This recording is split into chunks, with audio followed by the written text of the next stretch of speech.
সুদানের শান্তিরক্ষা মিশনের ঘাঁটিতে সন্ত্রাসী হামলায় নিহত বাংলাদেশি ৬ সেনা সদস্যদের গ্রামের বাড়িতে চলছে শোকের মাতম। নিহতদের মধ্যে হচ্ছে কর্পোরাল মোহাম্মদ মাসুদ রানা, এএসসি বাড়ি নাটোর, সৈনিক মোহাম্মদ মমিনুল ইসলাম বাড়ি কুড়িগ্রাম, বীর সৈনিক শামীম রেজা বাড়ি রাজবাড়ী, বীর সৈনিক শান্ত মণ্ডল বাড়ি কুড়িগ্রাম, মেস ওয়েটার বীর মোহাম্মদ জাহাঙ্গীর আলম বাড়ি কিশোরগঞ্জ, লন্ড্রি কর্মচারী মোহাম্মদ সবুজ মিয়া বাড়ি গাইবান্ধা। এর আগে গতকাল দুপুরে আনুমানিক প্রত্যেকের গ্রামে তাদের মরদেহ দেশে নিয়ে আসার দাবি জানিয়েছেন স্বজনেরা। এর আগে শনিবার বেলা ৩টা ৪০ সুদানের আবেই এলাকায় জাতিসংঘ শান্তিরক্ষা মিশনের আওতাধীন কাদুগলি লজিস্টিক বেসে ভয়াবহ ড্রোন হামলায় তারা নিহত হন।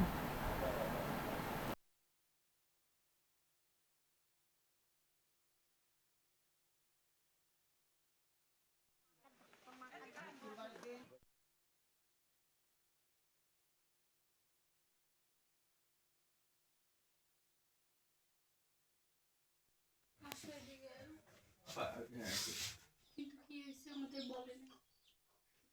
মন খারাপ, ফেসবুকে স্ট্যাটাস দিচ্ছে মন খারাপ।